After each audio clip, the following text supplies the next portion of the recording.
Welcome to Berwick Mitsubishi. My name's Tim. Today we'll be doing a walk around video of our Mazda 6 GT in beautiful racing red. In this video we're going to go around the outside and point out the condition of the car, go through the interior, some of the features as well, and really give you a good idea of how beautiful this car is. Now this has got a nice deep red on it, which has got a black grille with the chrome breaking up as well, just between the two colours, and the Mazda badge there in the front, with personalised black plates with gold writing that say M6 GT, obviously Mazda 6 GT. Those plates, obviously a one-off, would be very, very special to have on this car. Now inside your headlights here, it's actually got black, so that makes the front of the car look a little bit more aggressive, with the chrome above the fog lights, with the black plastic here as well. Looking at the car itself, I think I've only seen maybe 1 or 2 stone chips which have been touched up, and that's only because I'm looking very, very closely, but otherwise this car is in beautiful condition with color-coded front parking sensors. It's just, so far I'm very, very impressed with this car. With the design of the Mazdas as well, you've got these nice sort of bend in the body which comes all the way across the door here, which looks very sleek and aggressive.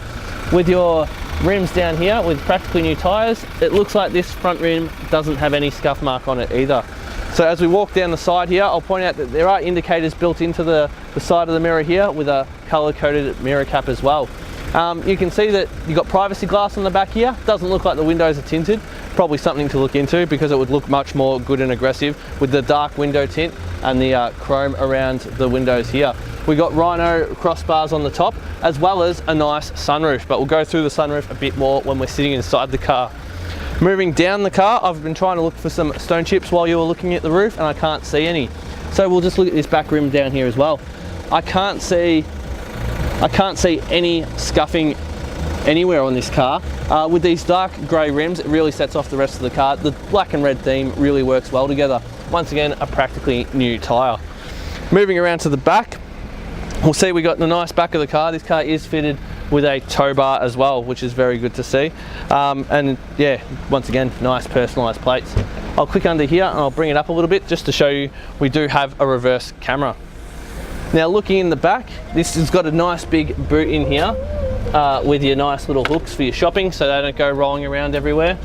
Under here we got, looks like one of the slim spare wheels, but it's never been fitted to the car, which is very good to see, as well as some emergency tools, which are very, very handy to have in all of the cars. A 12-volt socket off on the side over here, and I really can't see anywhere.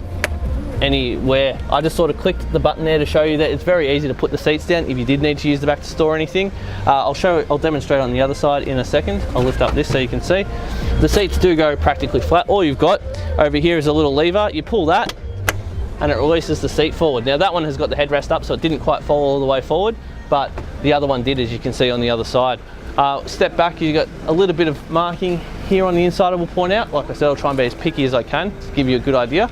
Nice grab handle here, and you can just push it down. Oh, I didn't close that very well. Just push it down and it closes.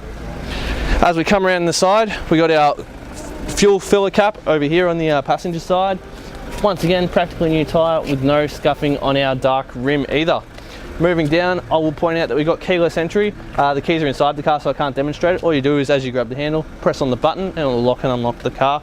Push button start as well, which is very handy to have in this day and age. Like I said before, maybe window tint would go very, very well on this car. Moving over to the front one here, the front wheel, sorry. Once again, practically new tyre. No gutter rashing either. Very, very good to see that there isn't any gutter rashing on this car. I'll pop the hood now and we'll have a look underneath at our engine. Now it is a 2.2 litre engine in this car, which with the tow bar is a good combination. Let me just get this up so I can concentrate on what I'm talking about. There we go.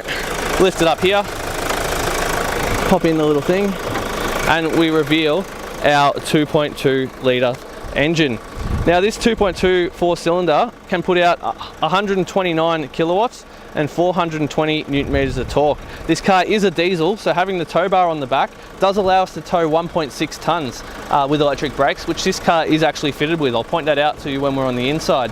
With its 62 litre tank, we can average around 5.4 litres per 100 kilometres, which will give us 1150 kilometres average from a full tank of fuel, and that is very impressive. This car does also have a 6-speed automatic gearbox. Moving to the inside of our Mazda, the first thing you'll notice is it's got a white on black interior. Just straight away it stands out with this white trim against the black. When we get to panning around the inside of the car, you'll see that the seats are this white cream colour as well. Stands out, very individualistic car, very, very attractive, I feel. Over here, we've got the button to fold in our side mirrors as well as adjust them. Just below that, we've got full electric mirror control. Now, I'll turn this to the right just to show you this car is fitted with the electric brake system, so you can take full advantage of that 1.6 tonne towing capacity with this diesel engine. Indicators and headlight control on the right control arm with your washers here on the left. Now on the steering wheel itself, we've got paddle shifters because this does have a bit of a sporty look and feel, and it's got a bit of go about it too when you drive it, so you can actually play around a little bit, or if you're towing, it'll help out with that too. Cruise control controls on the right, your phone, voice and media controls over here for skipping, changing radio station and volume control, answering, hanging up phone calls too. Now moving to the center here, I've just moved this car, so I've got the parking signals up here. Let me just see if I can get it to change. I can't remember how to change that back to sort of demonstrate to you how it all looks, but what I'll do is I'll pop it into reverse and I'll show you how clear that reverse camera is, and you can still see the sensors on the car, so you know when you're parking exactly what's beeping and where the obstacle is. Push button start, like I said before, is just over here, and moving down from that, we've got seat warmers in this car, parking sensor control button, and hard controls for all of our dual zone climate control. Now we've got the fan on and it's set at a low temperature because it is quite warm today. Just below that, CD player with a bit of storage and a 12-volt socket down here. Now with your auto, you can throw it into drive and pop it across to go into manual mode, so you can manually shift through the gears. Once again, like the paddle shifter, it'll help with towing or even just driving it in a bit more of a sportier fashion. So if I move over here, I reckon maybe if I press this home button, no, it didn't. So we'll press, it does have nav, but I just can't get it to come up because I'm a bit of a noob when it comes to this car. We've got electric handbrake here, volume control, menu control as well, with our home button, music and nav button here. Under here we've got 2 cup holders and a privacy cover as well, and I've put out 2 keys in here as well as a key for the Rhino roof racks on top. Good to see. Nice cream going up the sides. Now if I open up this, we've got 2 USB ports as well as a 12-volt and an auxiliary port in here too. SD card as well for our maps. So nice deep storage in there too. Now scan around, this does have upgraded sound system, so it's got the Bose sound system in it, which sounds awesome. I won't turn it up for you because you won't be able to hear it. While you have a look at the seats, I'm going to go through the service history. This car has done 41,000 Ks, and after the service history I'll show off how this beautiful sunroof works.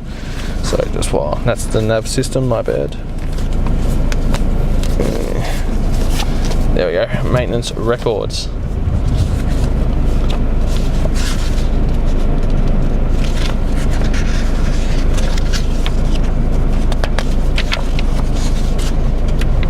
So it had its servicing done at different Mazda dealerships, and it's got 10,000, 29, 39.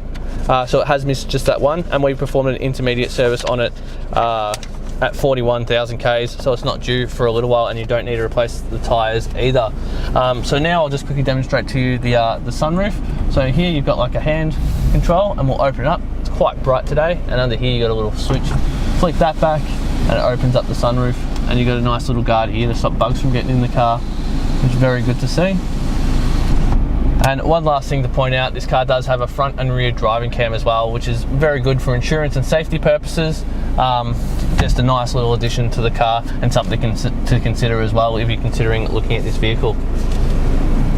Thanks for taking the time to watch our walk around video of our Mazda 6 GT. Like I said, brilliant condition. That interior is beautiful. No marks in the paint besides a couple of minor stone chips and those rims with no scuffs on them. Very, very high quality vehicle here. So if you have any questions, please give us a call on 9907 0555 and one of our friendly staff will be more than happy to help with your inquiry.